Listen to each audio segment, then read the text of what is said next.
Hey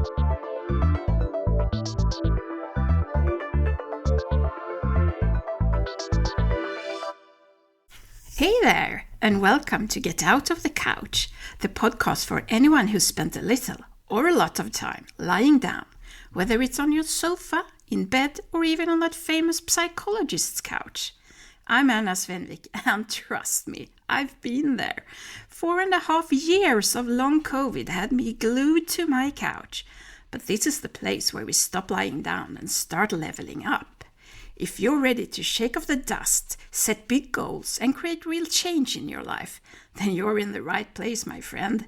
Now, let's dive into today's episode and get moving.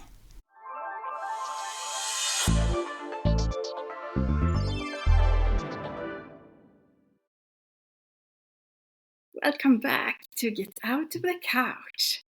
I want to start this episode off with thanking each and every one of you who have listened to the first episode. I am so grateful for all of you, and I'm so happy that so many of you reached out to me, telling me what you thought, giving me ideas. I love that. I really wish for this podcast to wake something up within you, that you will get new insights and maybe start thinking a little bit differently about life. So today, I want to talk about dreams and how important it is to never quit on your dreams, to never give up on yourself. It's really easy to do that. As soon as your mind and body starts challenging you, it's so easy to give in to all those thoughts, all those feelings, and let go. And boom, you're back where you were before. I'm going to tell you a little bit about something that happened to me just this week. I started working again this Monday on November 4th. And for me, saying that sentence to my family, bye, I'm off for work, was such a huge thing because I haven't been working for 8.5 years. That's how long I have been on sick leave. And it was just an incredible feeling saying that, going out to the car, putting some really good music on, and then driving to work. Yeah, I can't explain how happy I was in that moment. Coming to work, where I'm starting to work at the IT department for the municipality where I live. I used to work there in 2014 and 2015. So coming back there 9 years later is like a full circle moment. And I am going to work 10 hours per week to start with, because this is not, this is called work training. So I'm not getting paid by them. I am there to get my ability to work back. But I will be doing real tasks, and I'm so much looking forward to it, and coming into the office and meeting a lot of old colleagues, because many of them are still there. It was just so great. And again, I'm amazed by time. Time is such a weird thing. Don't you think? It's 9 years since I stopped working there, and it felt like it was yesterday I saw them last. It's just so crazy. So it was a lot of hugging and catching up and, finding my place. Where do I sit? Getting my stuff, sitting down with my wonderful manager, talking about how we are going to do things. It was a great start. And I was quite tired afterwards when I drove home. But the thing is, it's not dangerous to be tired. I used to go into panic when I got tired, because I thought, now I'm going to get sick again. And those thoughts, they don't even enter my mind anymore. When I came home from work, I was tired, I was happy, I was filled with this immense joy, and I'm so grateful for where I'm at in my life right now. So I took a glass of water, went out in the garden with my dog and threw some ball with him. We had a great time. I got some fresh air. I stood in the sunshine. And it was just a nice moment. And after that, my energy was back. So I didn't need more than that. And that's the thing. I don't need more than that. I can get really, really tired from things, but I get back to myself quickly. It didn't used to be like that, but it is like that now. But I noticed something really interesting going on when I was at work, because as soon as I stepped into the office, it was like my mind shifted, going back into the work mode, feeling how important it is to work, feeling how wonderful it is to be a part of a bigger group. And also, I felt my dreams start to take less place. It was like my mind went back to, don't dream about things.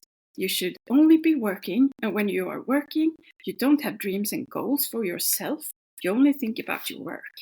Because that's how I have been living my life up until now. So during that day, and also this kept going after I got home, I sort of started letting go of my dream of where I'm going.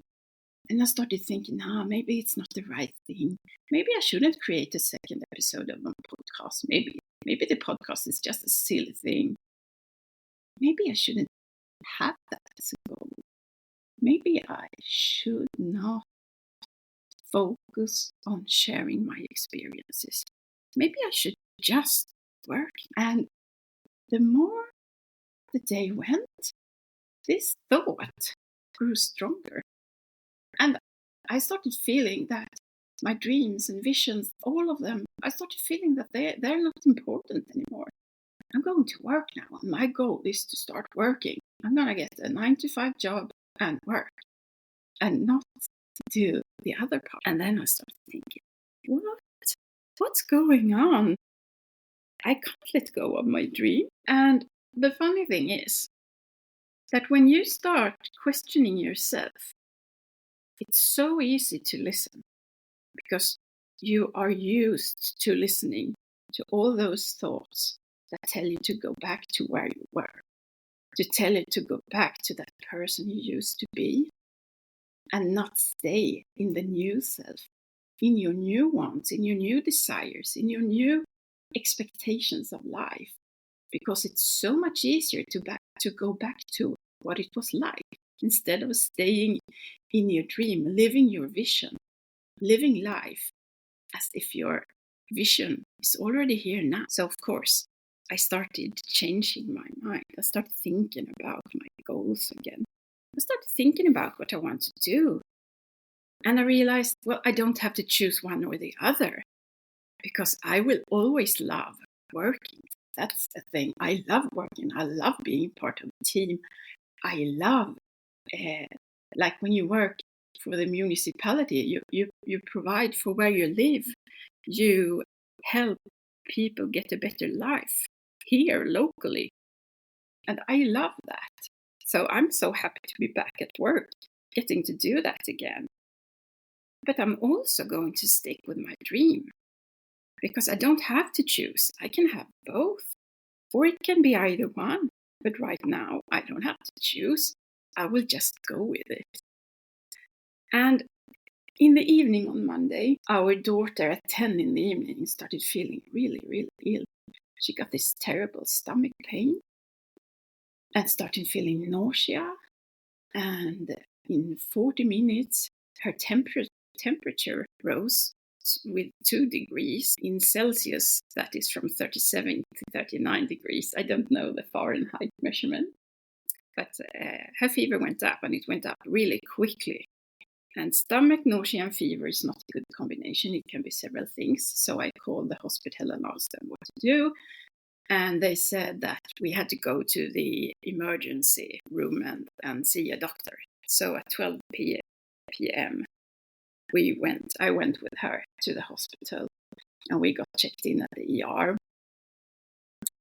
And my daughter was so nervous. She's nervous about syringes. She doesn't like blood tests. And she was really anxious, because if this was the appendicitis, then she may be needing surgery and everything. So I needed to be there for her. And this is the thing. My old self would have gone spiraling into catastrophic thoughts, into feelings of hopelessness, chaos. Is she going to die? What's going to happen? Worrying, going to like worst scenario for every part of this. And I would have had terrible anxiety. You know, the kind of anxiety where you almost can't breathe, where it feels like you have an elephant on your chest. But I chose not to go into this.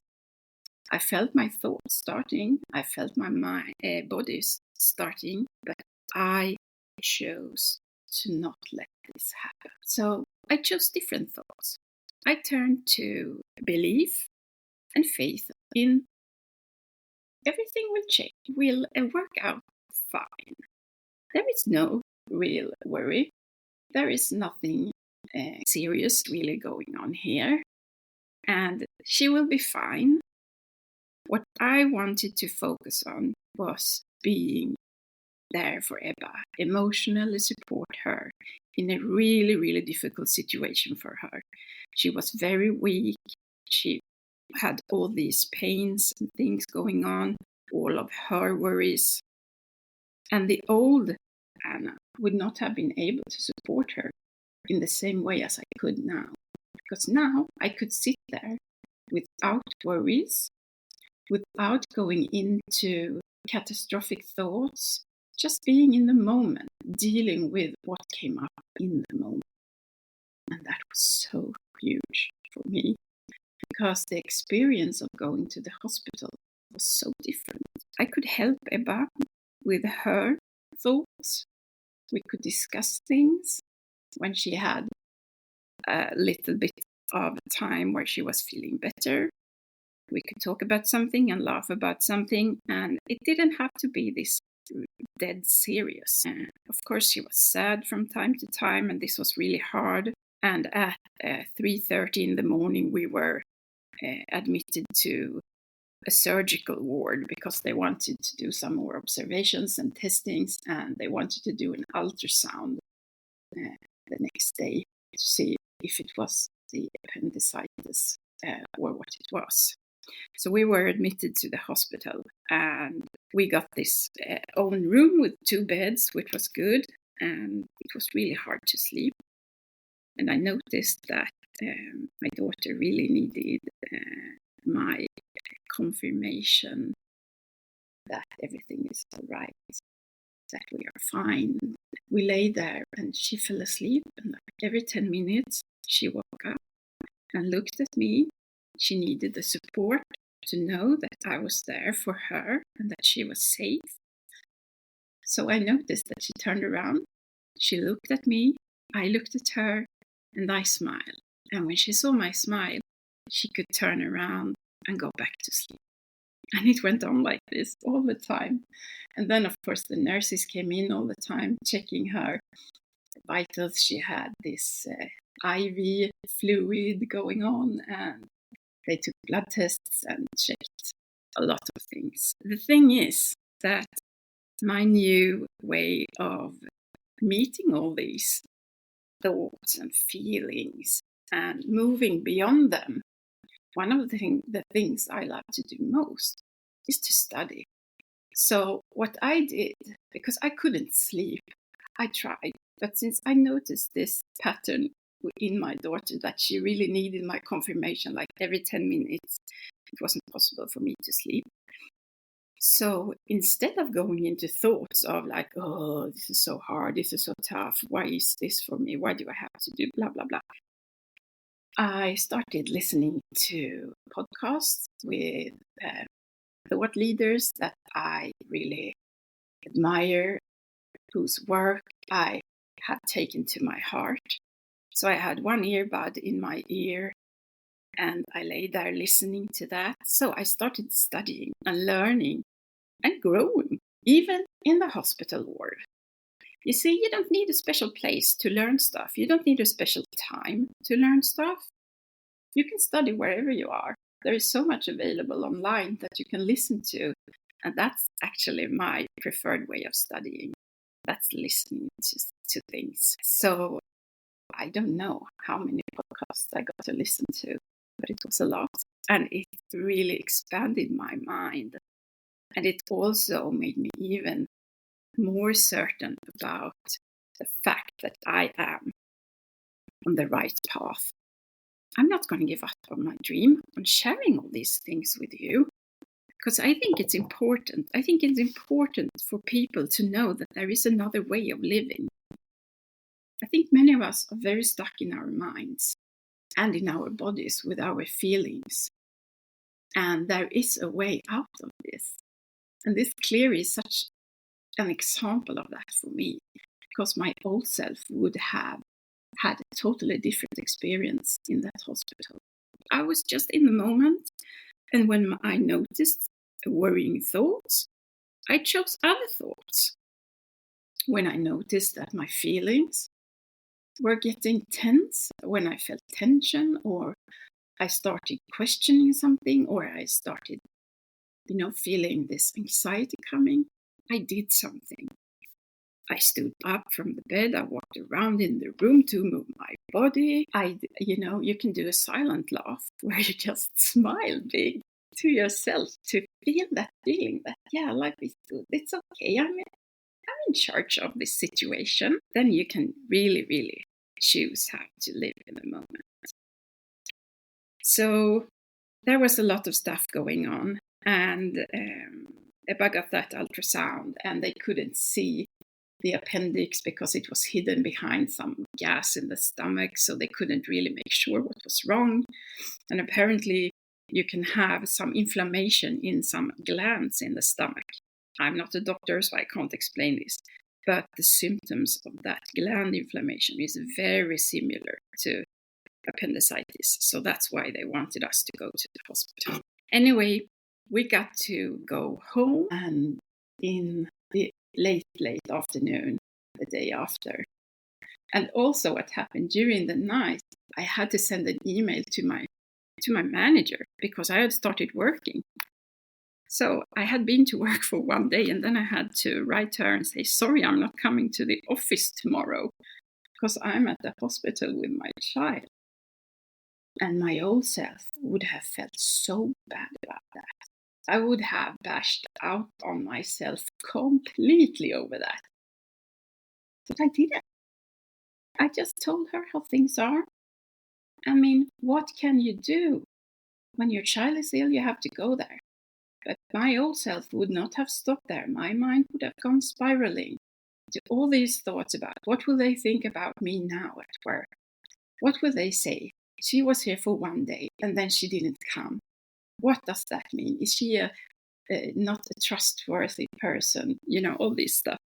I just let it go. And that's the powerful thing, letting go. Let go of those thoughts. Let go of those feelings. You don't need to keep them just because you got them.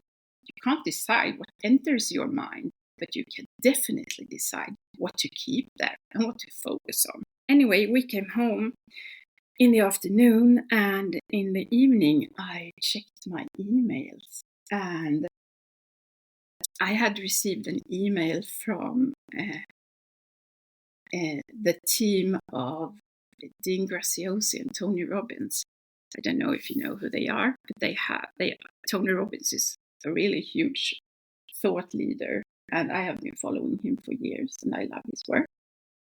And Tony and Dean started up a system called Mastermind earlier this year, and I joined them, and I have been following them. And I shared in their Facebook group about my podcast a while back and told a little bit about my story.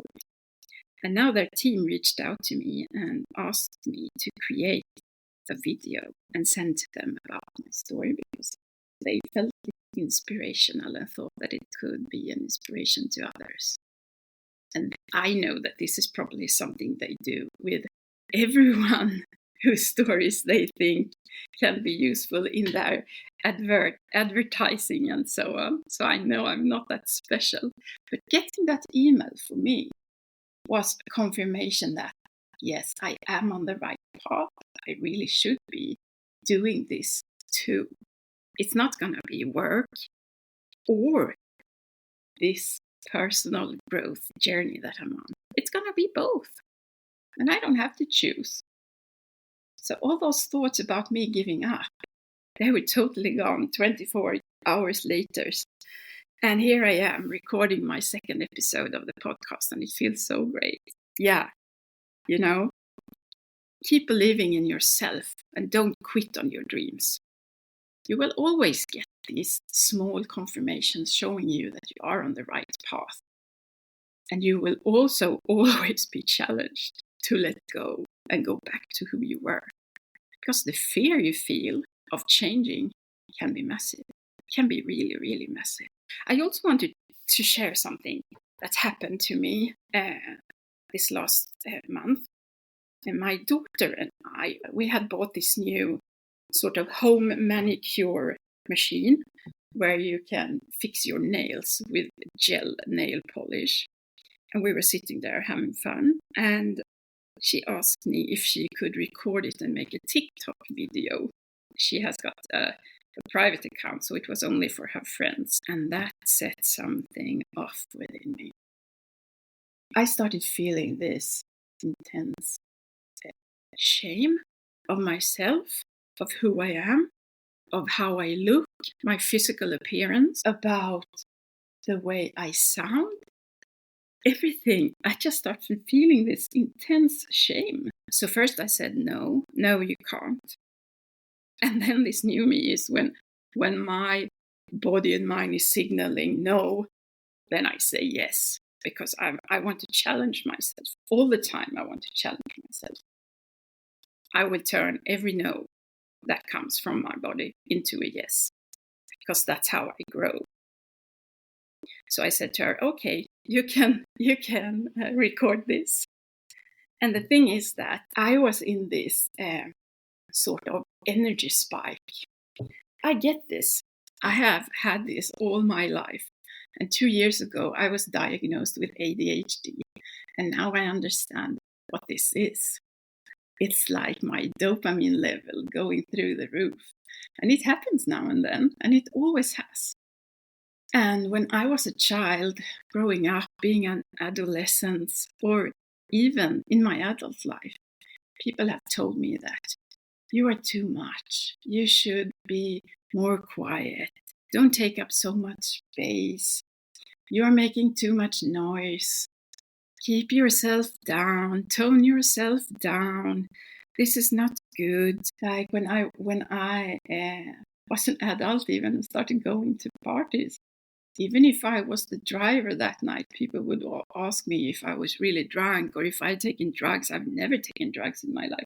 This is something that has been giving me such a low self-esteem because I have never felt worthy as a person. I have always felt that there is something wrong with me. Now I understand where this all comes from. And I've been working on it since I got my diagnosis to embrace this now. This is me. This is who I am. And if someone doesn't like it, well, then that's their problem because I am who I am. And what you think of me is not my problem. I can only be the best version of myself. And that's what I am trying to become, the best version of myself. And if you don't like that, well, then that's your problem, not my problem. So I said yes to Ebba. And she made this video. And when we looked at it, I felt this intense shame. I felt these intense fears going off like fireworks. I got the heaviest anxiety you can imagine. And the headache, and the dizziness, and the pain in my whole body, in my head. I could not almost breathe, but I told her to pause. And I invited her to what was going on inside me, and we had this beautiful talk about it. Because the thing is that you can't tell a child what to do, but you can show a child what is a way forward, what my option in this state, in this particular moment is. So I invited her into what was going on with me. And we had a great conversation about it. And I showed her that it's okay to feel scared. It's okay to feel shame. And you can do it anyway. And I asked her the next day if she had gotten some response. Yeah, some friend wrote that, oh, you have such a cool mom. She's so funny. And that felt so good. And I felt the healing going all the way back to small child Anna, who wasn't allowed to play with her mates because they thought that she was too much, she was too ugly, she was too everything. But now I am who I am, and I own that. I don't feel bad about who I am anymore. I love myself. But it has been a big journey coming to this point where I can honestly say that I love myself and I embrace every part of me. All my perks. That's who I am. And here comes the weird thing. For 2 years, I have been having this intense pain that starts like in the chest area near the heart. It goes out to the left side of my chest, up into my shoulder, out into my arm, and the pain goes down to the hand where it turns into this tingling feeling. And I've been a bit worried about this because heart issues in women can be really difficult to catch. So when I saw my doctor 1 month ago, I brought this up with her and she really checked everything. And there is no physical problem with me. Then I saw my physiotherapist a few days later and I asked her about it. And she was like, yeah, you can stretch your arm a bit in this way. And it's been so bad that when I've been out driving, sometimes I've had to stop the car and stretch my arm because the pain is so intense. You know, it really hurts if I sit or if I lie down, if I stand up, it just hurts. And after having done this with Ebba, where I let go of the shame, I let go of the fear, I fully embraced who I am and stepped into this new version of me even more.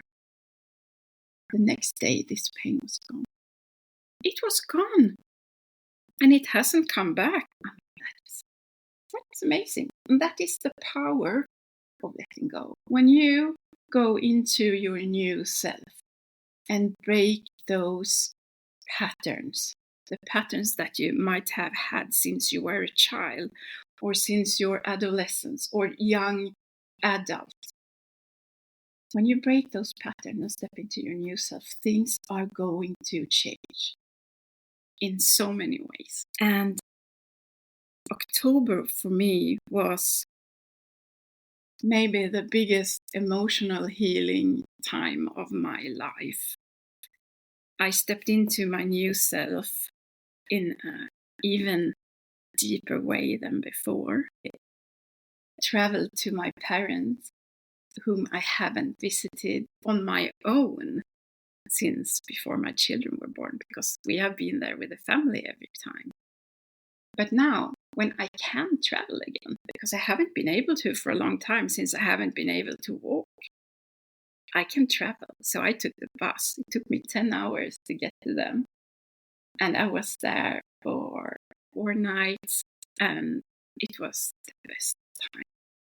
We looked at all the pictures, and I got to know them from their young selves up until now. And it was so beautiful connecting with all different versions of them. A lot of things that I haven't seen before. And it was so wonderful. And I felt so much love for them and for the life we've had together. It was wonderful.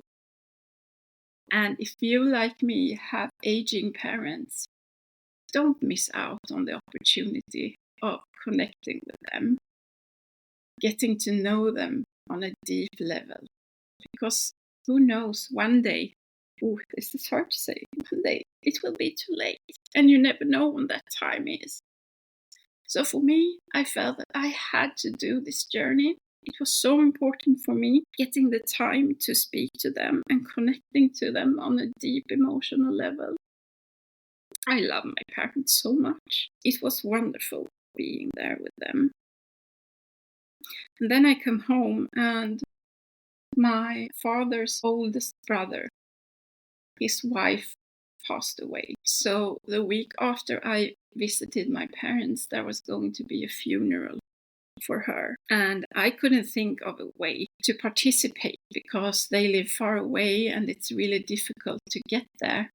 And I can't drive for that long yet. I haven't driven the car for longer than 45 minutes. And I can't start with a 5 or 6 hour drive. And I couldn't see a way of getting there. But then the night before the funeral, my husband got the idea. Why don't you check with your relatives in Stockholm? My father's youngest brother lives in Stockholm. Maybe you can go with them. So I checked with them and I could go with them. So again, I jumped on the train to Stockholm. I got to see my uncle, whom I haven't seen in 10 years. And it was so wonderful connecting with them.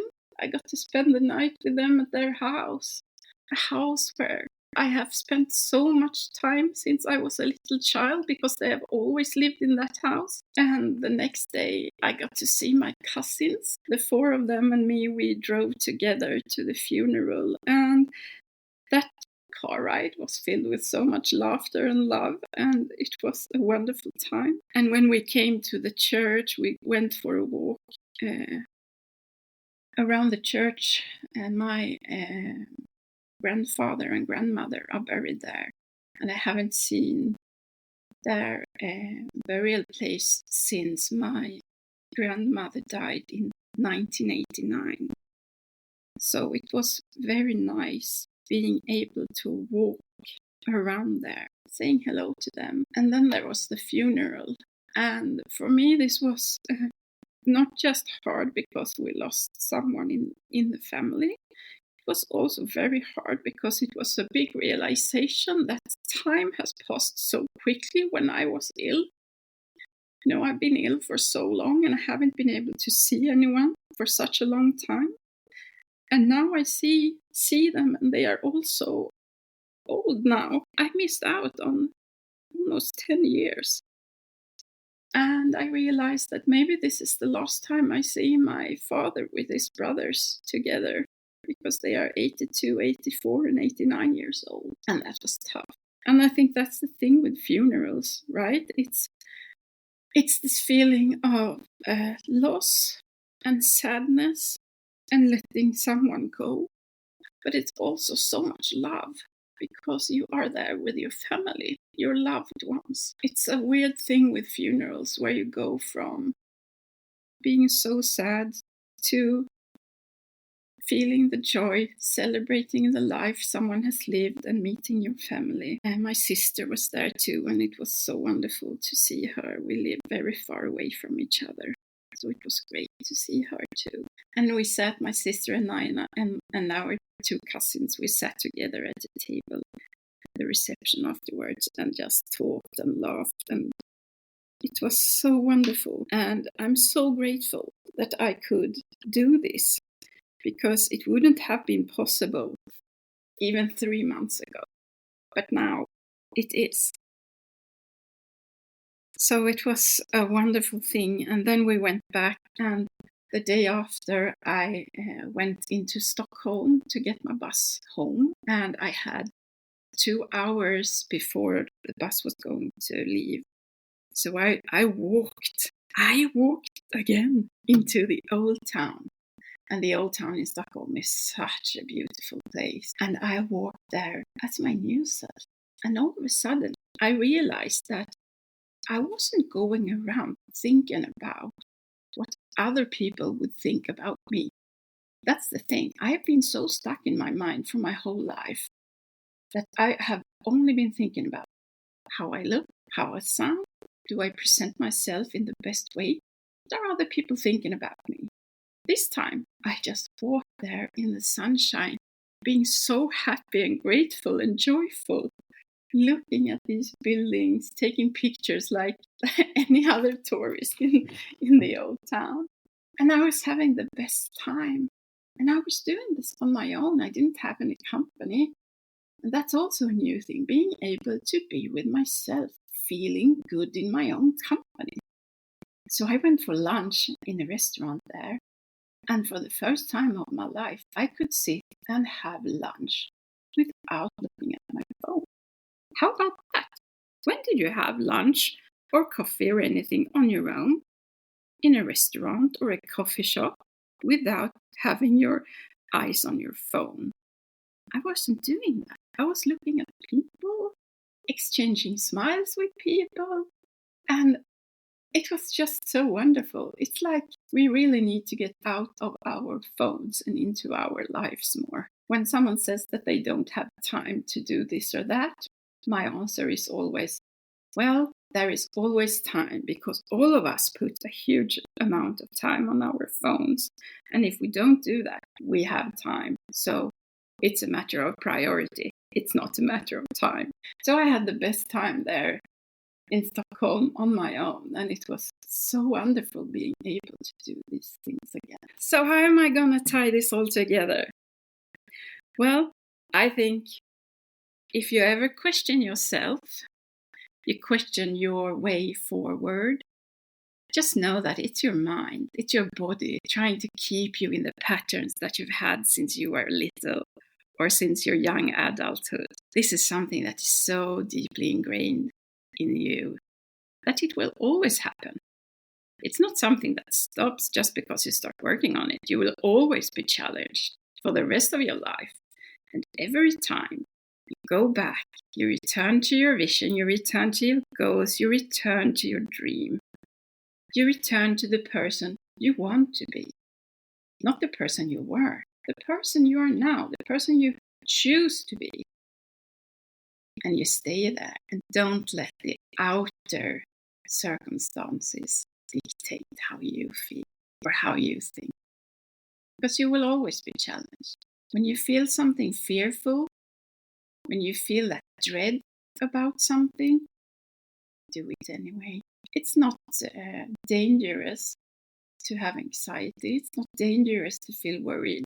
You can do things while you feel strong fear. You can do it anyway. Just throw yourself out there and challenge yourself. If you do that, you will grow. And that fear you used to have, it will become smaller. Every time it will grow smaller. And then all of a sudden you don't have that fear anymore. Then another fear will show itself. But then you work on that one. That's how life is. That's what personal growth is. It's not a job that you get finished with. It's working on something, getting that in place, and then something new arises. But you can't do it all at once. You do it strategically. You choose one thing, work on that thing, and then you go for the next one. But never quit on yourself. Never quit on your dreams. Don't give up. Keep going even when things feel hard. You know why? Because you can do it. And remember, there is nothing serious going on. You got this.